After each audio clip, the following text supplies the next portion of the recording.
Olá, crianças! Tudo bem com vocês? Então, este ano, já está chegando no fim.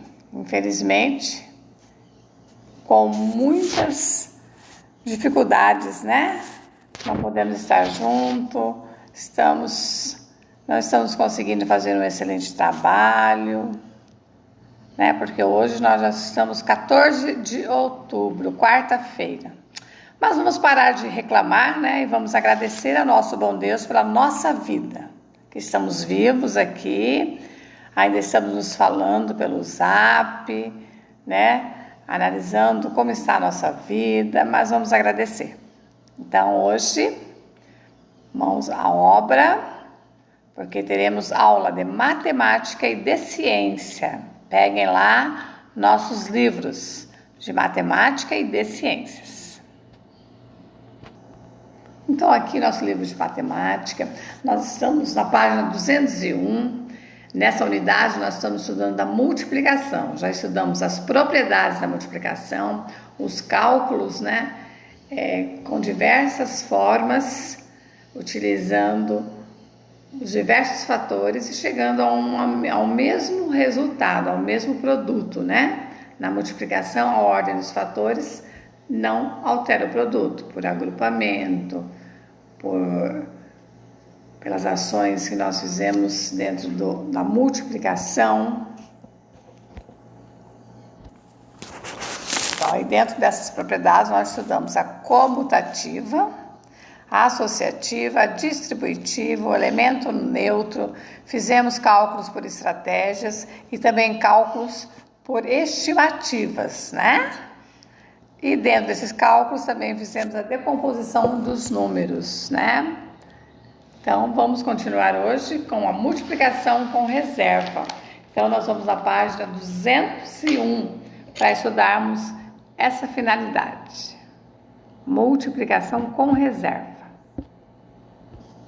Então, aqui na 201, multiplicação com reserva. Nós temos ali um probleminha, Renato finalizou suas compras no supermercado e vai pagar no cartão de crédito em 4 vezes. Quanto será que Renato gastou? Então, ele vai pagar 4 parcelas de R$56, Então, é fácil que nós já temos a quantidade de parcelas e é apenas a quantidade de parcela e o valor de cada um. Então, ele vai pagar em R$56 em 4 vezes. 4 vezes 6, 24, vão 2. 4 vezes 5, 20, com 2, 22. Então, qual que é o gasto de Renato? R$224. É o que nós temos aqui no resultado da decomposição também. Ali a professora fez o cálculo direto, dos logaritmos, da unidade e da dezena. Então, vamos ver que cálculo por decomposição o nosso escritor fez aqui. Então, 4 vezes 56. Ele conservou o 4 e decompôs o 50, porque o 50 é composto de 50, que são 5 dezenas, e do 6, que são 6 unidades. Então, ele decompôs dentro do parêntese e vai multiplicar. 4 vezes 50 mais 4 vezes 6. Então, vamos ver aqui quanto que é 4 vezes 50. Que é a primeira multiplicação. Base de 0,1, décimo, desce, 4 vezes 5, 20. Então, deu R$200. 4 vezes 6 é 24. Então, 200 mais 24 dá 224. É o resultado que nós temos ali. 224. Então, esse é um cálculo por decomposição. Ele vai fazer também o primeiro passo dos cálculos com algoritmos. Algoritmos, dentro da matemática, é a separação das ações entre unidade, dezena e centena. Então, primeiro passo, ele armou a conta. 56, ele armou. Unidade, dezena e centena, 56 vezes 4, primeiro fator e o segundo fator. Vamos para o segundo passo na próxima página. No segundo passo, ele multiplicou apenas a unidade. 4 vezes 6, 24. O 4 permaneceu e o 2 foi para adicionar a dezena. O terceiro passo, ele multiplicou a unidade, que já estava multiplicada, e iniciou a multiplicação da dezena.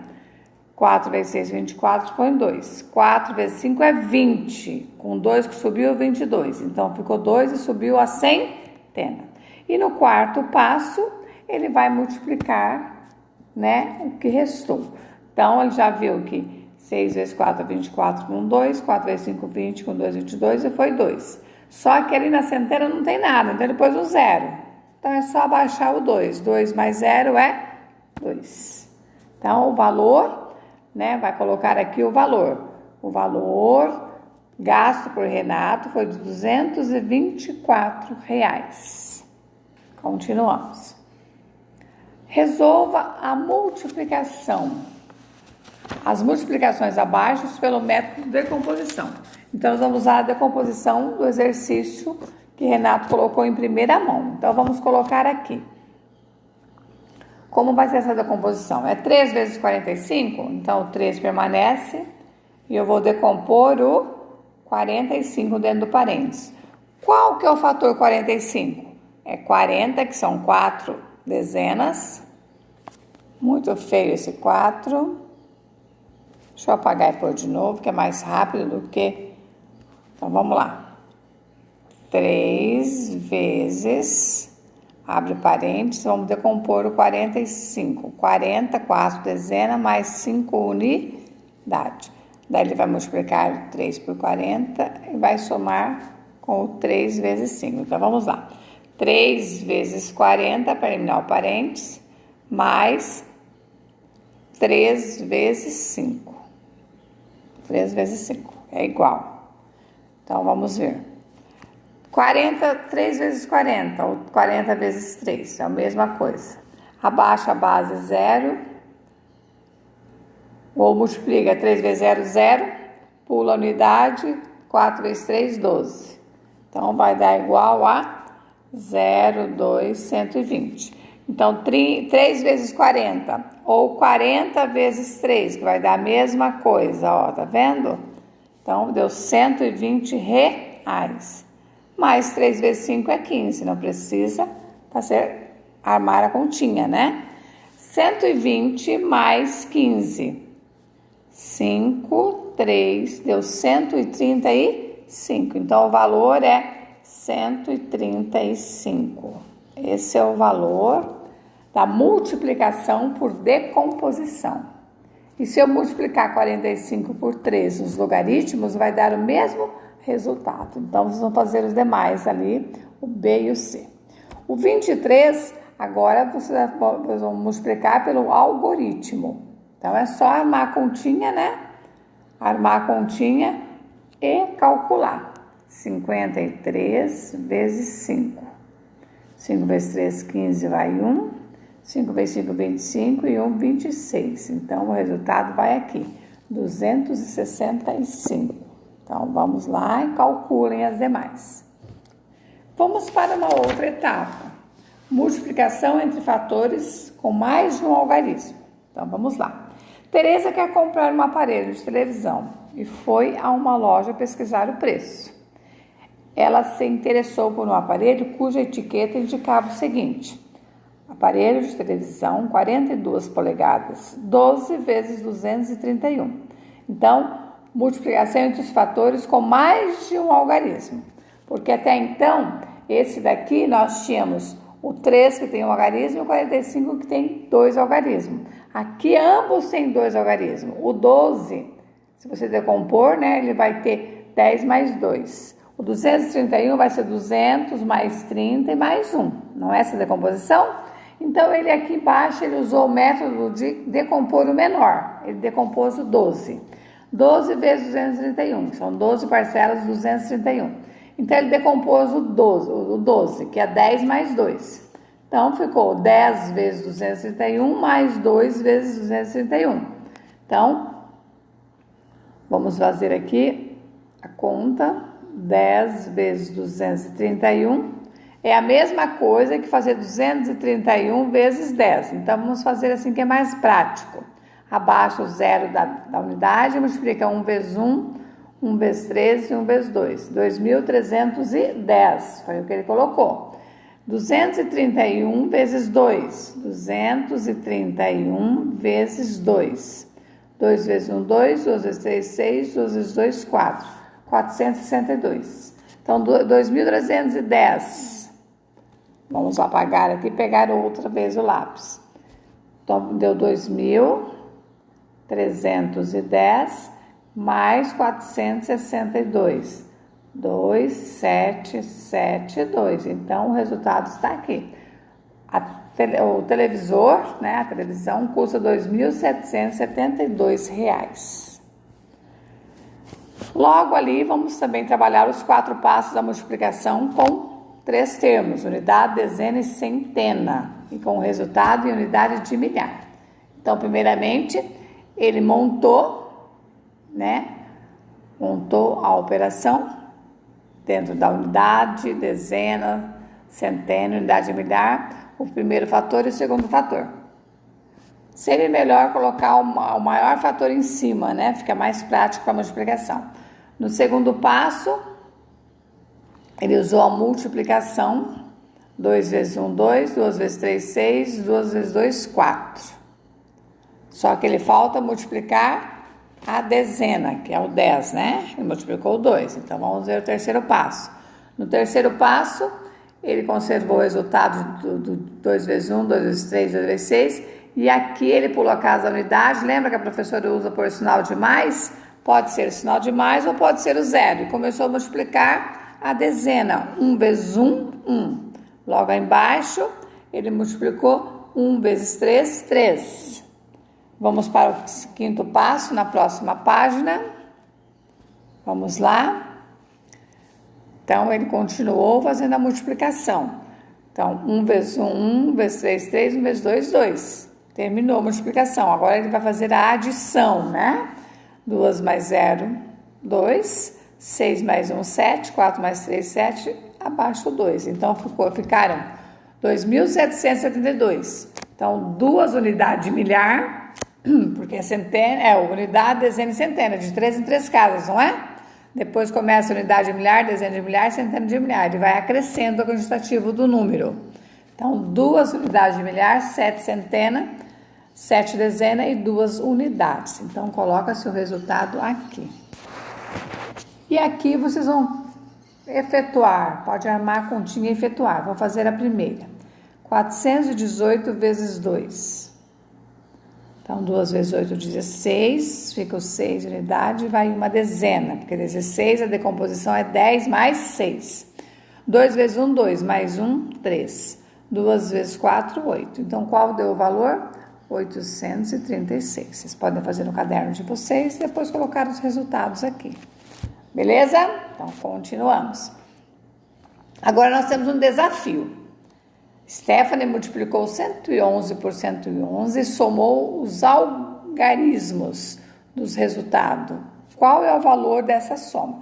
Olha bem, ela multiplicou e somou os algarismos, somou os números do resultado. A prof não vai fazer o 111, a prof vai fazer outro número. Vamos lá. Vou pegar 121 vezes 121. Então, vocês vão pegar 11 vezes 11. Vou multiplicar a dezena. 1 vezes 1, 1 vezes 2 e 1 vezes 1. Vou pular a unidade, vou para... Desculpa, primeiro eu multipliquei a unidade 1. 1 vezes 1, 1 vezes 2, 2, 1 vezes 1, 1. Pulei a unidade e vou para a dezena. 2 vezes 1, 2, 2 vezes 2, 4, 2 vezes 1, 2. Pulo a dezena e vou para a centena. 1 vezes 1, 1 vezes 2, 2 e 1 vezes 1, 1. Porque aqui é a unidade, aqui é a dezena e aqui é a centena. E aqui vai dar a unidade de milhar o resultado. Então, vamos lá, vamos somar. 1, 2 e 2, 4. 1 e 4, 5 e 1, 6. 2 e 2, 4. Tá. Então, olha bem. O resultado deu 14.641. Então, 121 vezes 121 dá 14.641. Como que eu vou? Olha, ele pede assim, somou os algarismos do resultado. Vou somar o que aqui? Os números que eu tenho. O que eu tenho aqui? 4, 6, 4 e 1. Ó, eu tenho 1, 2, 3, 4, 5 números. Então, vamos somar. Muito feio isso. Ó, deu 14.641. Então, eu vou somar. Vamos apagar aqui para fazer esses números direitinho. Tá muito feio. Eu vou somar os algarismos do resultado. Somar os algarismos. Então, qual que é o primeiro? É 1, depois o 4, depois o 6, depois o 4, depois o 1. Então, eu vou somar. 1 mais 4, 5. 5 mais 6, 11. 11 mais 4, 15. Mais 1, 16. Tá? Então, a soma da minha multiplicação 121 vezes 121 deu 16. Então, preste atenção. Multiplique 111 vezes 111 e vai somar aqui embaixo o resultado. Somar os algarismos. Um mais o outro, mais o outro, mais o outro. Beleza? Então, vamos lá. Vamos para a próxima página. Na página 208... nós vamos trabalhar faturas bancárias. Vê se seus pais já têm, se eles usam cartão de banco, se eles pagam parcelado, se eles pagam à vista, tá? Então, as pessoas nem sempre utilizam dinheiro para pagar suas compras. Uma forma de pagamento muito comum é o cartão de crédito. O valor pago durante o mês para a utilização do cartão de crédito chega ao cliente por meio de uma fatura, que é a cobrança desse valor. Em alguns casos, a fatura vem acompanhada de opções para parcelamentos, né? Então, já vem o golpe aí, né? Paga de uma vez ou paga em várias vezes com juros, tá bem? Ali eles têm um exemplo de uma fatura com um total de 5.000. Parcelado em uma de 500, mais 11 de 500, né? Então, olha bem, se é 5.000 reais, vamos pegar aqui nosso lápis, 5.000 reais é a fatura, o total do débito lá. Vou pagar uma de 500 e 11 de 500, mais 11. Então, olha bem, vamos tirar o real, vamos fazer em 11 vezes. 1 vezes 0, 1 vezes 0, 1 vezes 5. Pula a unidade, 1 vezes 0, 1 vezes 0, 1 vezes 5. 0, 0, 5, 5.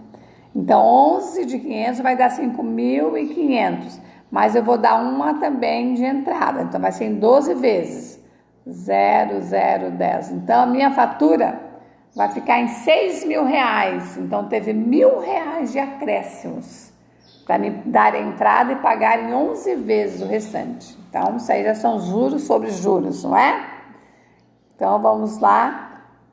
Dá para vocês conversar com o papai se ele tem cartão, se ele recebe fatura.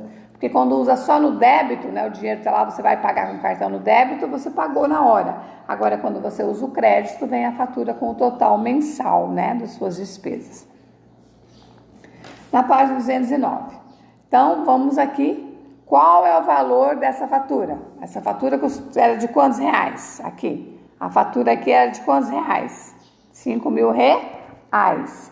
Daí a próxima. Qual será o valor total da fatura se ele for pagar em 12 vezes? Então, nós vimos que 1 mais 11 deu 6.000 reais. Então, é isso que vocês vão fazer aqui na resposta. Qual que é o valor e quanto ficou dando uma entrada e pagando em 11 vezes. Então, são 12 vezes, tá bem? Vamos completar esse quadro. Ele é bem dificultoso para nós trabalharmos esse caso de parcelamento. Então, a prof vai colocar aqui, né, essa quantidade de 5.000.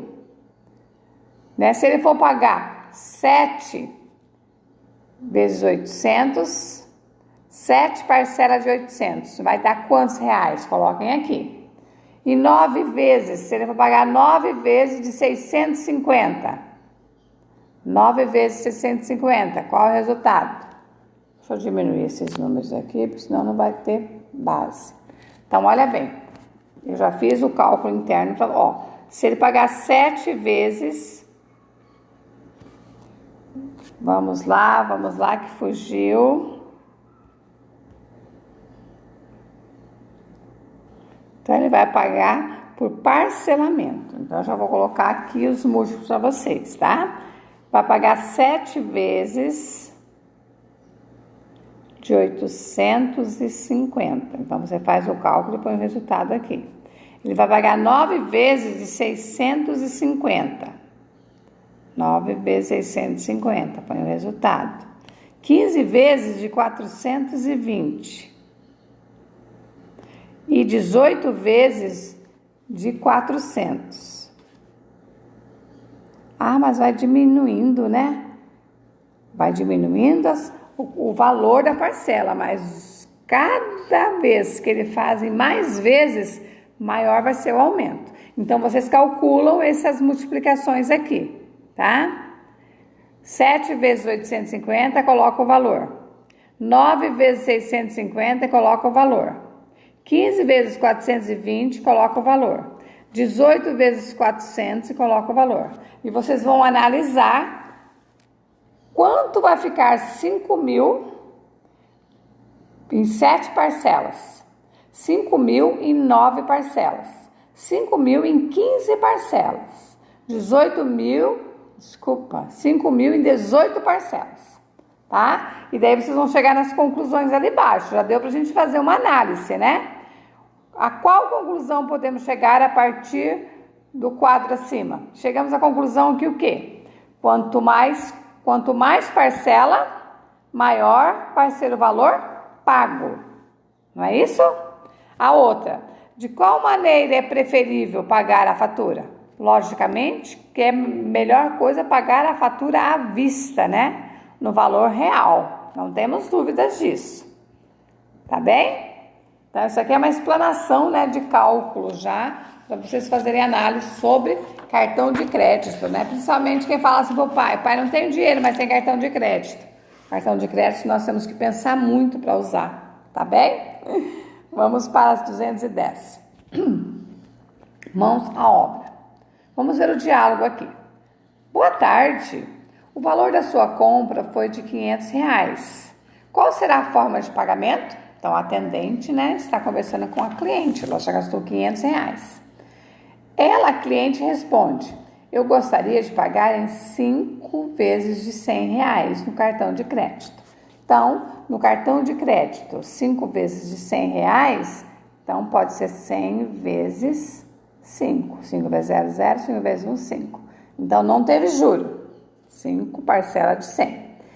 A vendedora ofereceu para ela: você não prefere pagar em 10 vezes 50? Então, vamos ver como que fica 10 vezes de 50. 5 vezes 0, 0 vezes 0, 0. 0 vezes 1, 0. Pula a unidade. 5 vezes 0, 0. 5 vezes 1, 5. 0, 0, 5. Fica no mesmo valor. Não teve acréscimo nesse caso aí. Ou ela pode pagar 5 de 100 ou ela pode pagar 10 de 50. Certo? Então, nesse caso, ela vai passar o cartão de crédito ou em 5 ou em 10 pelo mesmo valor. Questão A. Qual é a diferença entre a proposta da consumidora e da vendedora? Ó, a diferença aqui, né? A consumidora, quem está comprando, irá pagar em 5 vezes, um valor de R$100. Então, significa que será menos parcela. Já a da atendente, ela vai pagar em 10 vezes 50, que vai ser o mesmo valor, mas vai ter mais parcelas, vão ser 10 meses pagando. Entenderam? Logo embaixo aqui, não apareceu no da professora, tem a B. Em qual das duas propostas o valor da compra é menor? Por quê? Ambas as propostas, né, as duas propostas têm o mesmo valor, porque 5 vezes 100, 100 vezes 5 ou 10 vezes 50 vai dar igual a R$500. Tudo bem? Vamos para a próxima. Exercício 2. Veja os livros à venda em uma livraria e depois escreva o valor total de cada um deles. Bom, é fácil. Cada livro tem quantas vezes vai ser pago de quantos reais. Então, eu vou fazer apenas aqui o primeiro livro. Eu posso pegar Eu posso até fazer já direto, né? Ou fazer o cálculo, ó, R$8, R$8 sem vírgula, vezes 3. 3 vezes 0, 0, 3 vezes 0, 0, 3 vezes 8, 24. Quando temos vírgulas, temos que contar as casas, né? Da direita para a esquerda. Uma, duas casas. Então, o livro custará R$24. Então, vamos achar o cálculo do 5 vezes 7 e do 8 vezes 9. Lembrando que nós estamos mexendo com real, precisamos contar quantas casas tem da direita para a esquerda e colocar no resultado. Logo abaixo, nós vamos ter mais compras. Então, ó, uma caneta custa R$5. Uma caneta, R$5. Então, duas vai ser 10, que 2 vezes 5 é 10. 3 vezes 5 é 15. 4 vezes 5 é 20. E aí por diante. Vocês vão colocando o resultado. O apontador é R$6. Um custa R$6. 2 é 12. O estojo custa R$7. Um é R$7. 2 são R$14. Então, façam os cálculos e colocam nos quadrinhos. Bem simples, né? Então, aqui estamos terminando a nossa aula de matemática. Agora nós vamos para ciências. Então, vamos lá estudar agora o livro de ciências. Então, aqui em ciências, no capítulo que nós terminamos, capítulo 5, né? O livro ficou meio viradinho aqui. No capítulo 5, nós estudamos a água, o ar e a mistura que nós encontramos na natureza, né? Desses descendentes. Então, nós vimos sobre água potável, a estação de tratamento de água, como essa água que vem poluída, ela é tratada. Fizeram o filtro, né? O filtro para ver mais ou menos como a impureza, né? Às vezes no encaixe ali, alguns caíam água um pouquinho suja, mas é que tem que ser feito bem as camadas corretamente, mas ficou bom, fizeram. Vimos a fotossíntese, né? Que a árvore recebe o ar que nós jogamos para fora dos nossos pulmões, que é o gás carbônico, e ela traz para nós o que nós inserimos em nossos pulmões, que são os oxigênios, tá? Vimos também os estados físicos da água, né? O que é sólido, líquido e gasoso, tá bom? A água é um exemplo de líquido, né? O gelo, quando congela a água, é sólido. E o gasoso, que são os gases, né? Que são os ar que nós respiramos e inspiramos. Tudo bem? Então, agora, nós vamos para a 6ª unidade. Transformações da matéria. O que será que vai acontecer? O que será que nós transformamos no nosso dia a dia? Então, vamos lá. A professora vai pegar. Aqui a professora já puxou a página, né? Na página 126, é a unidade 6. Transformação da matéria, né? Então, tudo isso que nós estamos vendo aqui, nessa imagem, é matéria. Nós estamos vendo o quê? O que será que vai sair aí dessa transformação? Aqui, eu acho que é farinha. Aqui é o açúcar, aqui é a manteiga, aqui é o sal, o óleo, ovos e o fermento. Vai sair o quê aí? Bolo? Então, vamos ver essa transformação aí. Vamos lá ver. Vamos para a página seguinte. Então, olha que saiu deliciosos bolinhos, né? Então, isso já é uma parte da transformação. O que ele questiona? O que ele nos questiona ali? O que é preciso fazer para transformar os ingredientes da receita em bolinho? O que precisamos fazer? Precisamos ir adicionando, mexendo ou batendo, né? Para que a massa se misture. A transformação dos ingredientes da imagem é reversível? Será que é reversível? Reversível é que nem se eu pegar a água, congelar e descongelar, ela é reversível, ela se tornou água. Agora os bolinhos não. Depois que eles estão prontos e assados, não tem como eu separar os ingredientes, né? Trazer de volta os ovos, a farinha, o fermento, o óleo, não tem. Então não é reversível. Você já observou outras transformações dos materiais no seu dia a dia? Já observou? O que a gente pega no dia a dia que não dá mais, que ele permanece, que ele não pode ser, que ele transforma e não pode mais retornar? Se eu pegar uma lenha, vou colocar na churrasqueira, essa lenha vai retornar? Não, ela vai se tornar cinzas, né? E carvão ali, não é isso? Então, vamos continuar. Prof. vai tirar a tela. Ideias em construções. Vamos fazer as leituras para a compreensão. Os materiais podem ser transformados de várias formas. Eles podem passar por transformações que alterem seus componentes ou por mudanças que os preservem. Observem a imagem a seguir. Ela apresenta 2 tipos de transformações envolvendo a madeira. Então, nós temos aqui um campo, né, montanhoso. Ali o sol, né, está se pondo. Uma fogueira. As crianças brincando, um cachorrinho, deve ser o pai, né, cortando as lenhas. E uma mocinha já com o violão. Então, o pai está cortando o quê? A madeira. O cabo do machado é de madeira. O banco que ela está sentada é de madeira. Então, olha bem, né? Então, esses 2 aqui, o banco e o cabo do machado, eles já são conservados, né? Uma transformação, que nem diz ali o texto, né? Uma transformação que conserva, que preserva o material. Já a lenha que está queimando, ela não retorna mais, ela vai virar uma cinza, né? E a fumaça que está poluindo o ar. Identifique na imagem os 2 tipos de transformação. Nós já colocamos, né? Que aquele que é preservado, que dura mais tempo, é o cabo do machado e o banco. E aquele que não tem mais uma transformação sem retorno é a lenha queimando. Então, né, vocês observem isso. A ação ali seria se nós estivéssemos em sala de aula, então nós não estamos. Vamos para a próxima página. Transformação da matéria. Toda matéria está sujeita a passar por mudanças.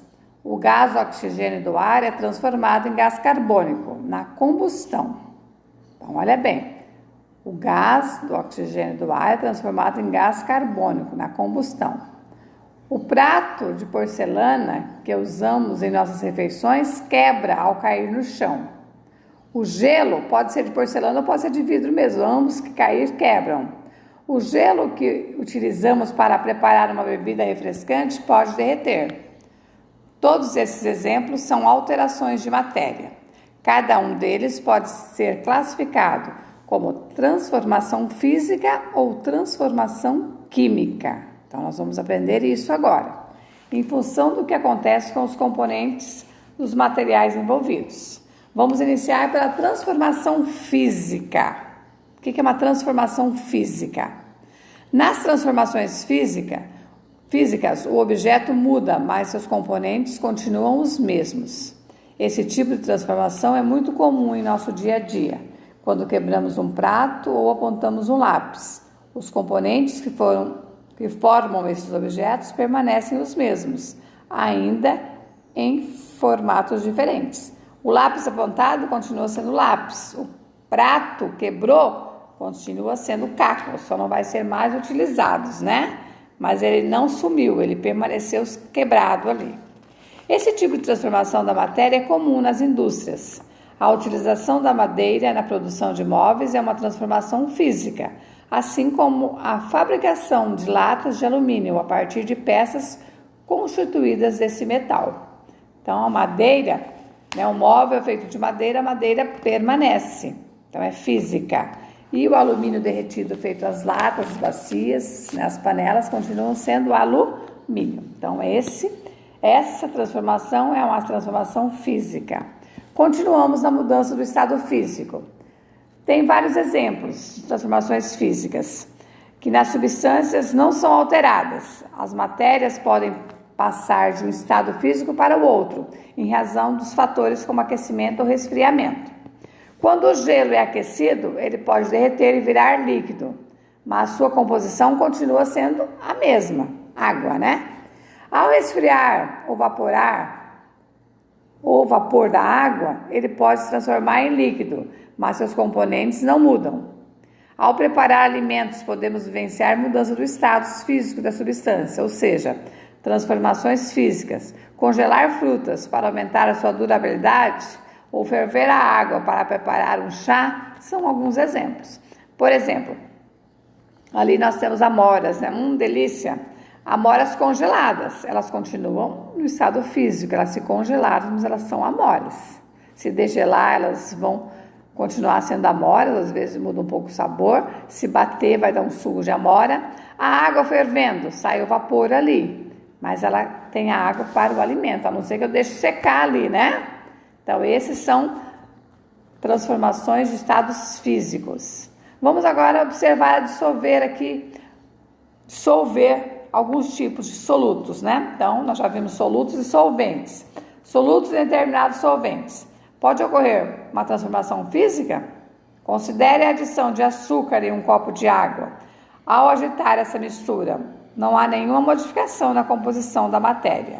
Ou seja, antes, durante e após essa transformação, as substâncias que constituem a água e o açúcar serão exatamente as mesmas. Então, aqui, né, a água, juntamente com o açúcar, ela se misturou, ela continuou sendo água, ela só mudou o sabor, né? Ficou água doce, que é diferente que nós vimos lá, enquanto solutos e solventes, o óleo e a água que não se misturavam no capítulo anterior.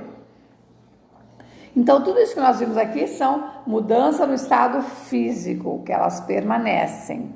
Elas têm alterações, mas continuam ali. Vamos agora ver as transformações químicas da matéria. Quando o material passa por uma mudança que altera seus componentes, dizemos que ele passou por uma transformação química. Quando queimamos a madeira em uma fogueira, parte dela vira cinza e outra parte vira fumaça. Logo, essa queima é um exemplo de transformação química. Esse tipo de transformação ocorre por causa das reações químicas. Nelas, uma ou mais substâncias reagem entre si, formando novas substâncias. Então, queimou, já não é mais a madeira, tem a substância da cinza e da fumaça, né, do gás da fumaça que saiu na natureza. Isso pode ser verificado quando uma esponja de aço entra em contato com a água. Então, pode ser um bombril, né, uma esponja de aço que ele fala é um bombril. Ela reage com a água formando ferrugem e sua aparência se altera. Então, se nós colocarmos o bombril ali na água e deixar, ele vai pretejando, vai ficando nojento, né, já não tem mais utilidade. Então, essa é uma transformação química.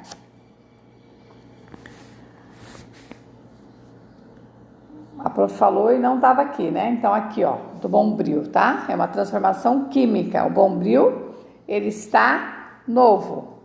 Aqui ele foi molhado e deixado. Então, ele não vai ser mais usado. É um aspecto, né, de ferrugem. Não tem mais como utilizar. Então, essa é a transformação química.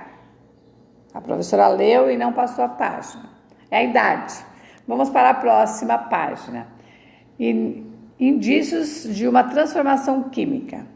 Podemos identificar que uma transformação química ocorreu quando a alteração, como a formação de gás, a mudança de cor e a poluição de calor. Então, essas transformações químicas, elas nos mostram as suas alterações, né? Ou, que nem a lenha queimada, formou um gás e uma cinza, então teve ali o gás e a cor, né? Ou também o calor, teve os 3 atos.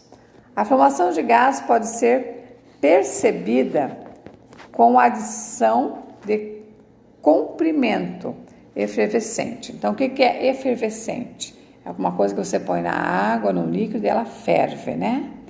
Em um copo d'água, se você pegar um comprimido, vocês já tomaram vitamina C?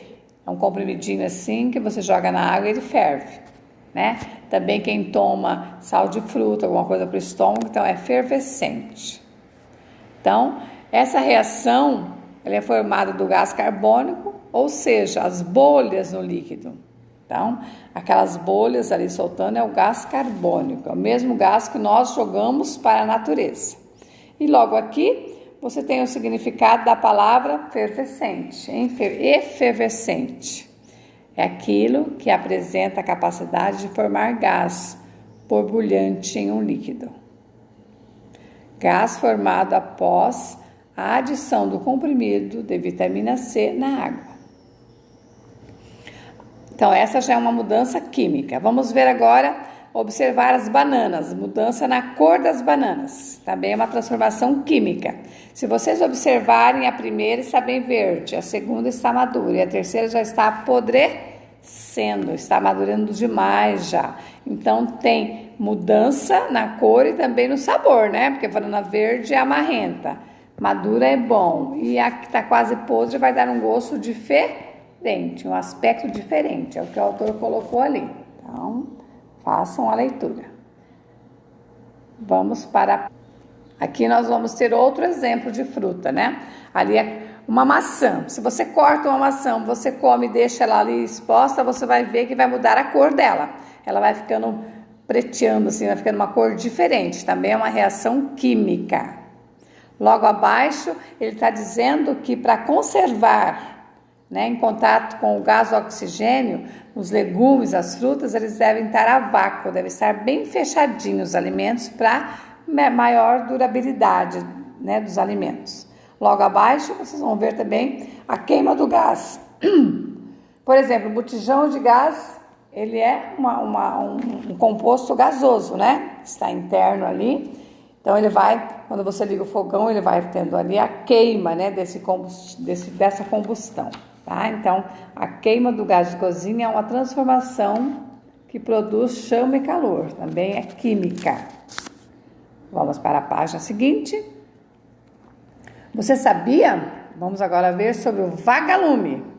Todo mundo conhece um vagalume? Algumas transformações químicas podem ser percebidas pela forma de luz. Isto pode ser visto inclusive em alguns animais, como os vagalumes. Vagalumes, né, são duas palavras compostas. Então, a emissão de luz ocorre em razão de reações químicas nos corpos desses seres vivos e recebe o nome de bioluminescência. Bioluminescência. No caso dos vagalumes, ele ocorre pois o oxigênio que é inalado pelo animal reage com substâncias do seu organismo. A bioluminescência é importante para a comunicação dos seres vivos e para a atração de suas presas, né? Então, ele visualiza-se longe, né?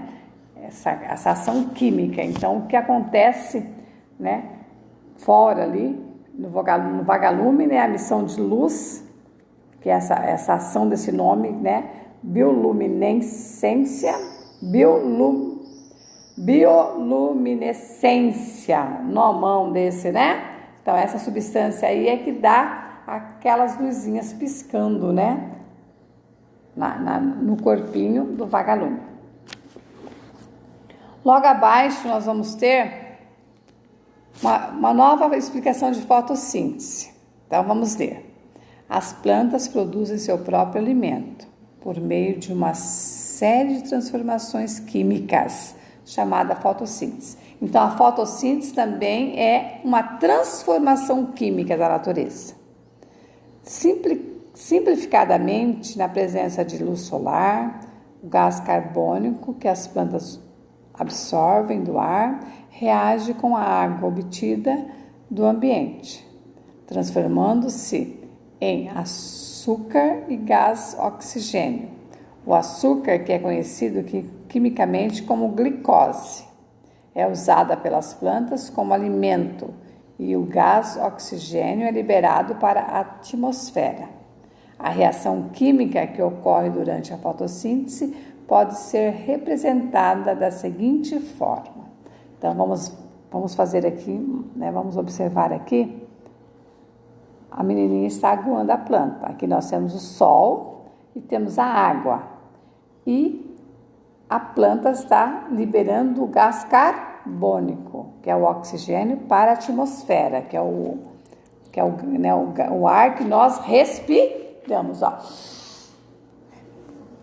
Inspiramos para dentro do pulmão o oxigênio e soltamos o gás carbônico. Então, quem utiliza o gás que nós expelimos para a atmosfera são as plantas. Então, vocês viram que nessa transformação aí, né, na luz do sol, a água e o gás carbônico, então ele libera isso aí para a atmosfera. E essa formação do sol e da água também, né, ela forma ali um tipo de glicose, né? A glicose da planta. Então, não é só nós, seres humanos, que temos açúcar no organismo, as plantas também. Então, logo aqui embaixo no rodapé, vocês vão ver a composição da fotossíntese. O gás carbônico, mais a água, mais a luz do sol, que forma a glicose, né? A água e a luz do sol formam a glicose da planta, mais o gás oxigênio que ele joga na atmosfera. Interessante, né? Então, nós vimos que esse ato da fotossíntese também é uma transformação química, porque usa o gás da planta, a água que ela recebe, a luz do sol, que forma a glicose, que joga para a atmosfera o gás oxigênio, que é o gás que nós utilizamos para sobreviver. Bem interessante, não é? Então, minhas crianças, leia com atenção. Eu sei que não é tão facinho assim, né? Se estivesse na sala fazendo esquema, explicando mais, ia ser melhor. Mas tentem ler. Fiquem com Deus, um beijo no coração e até amanhã.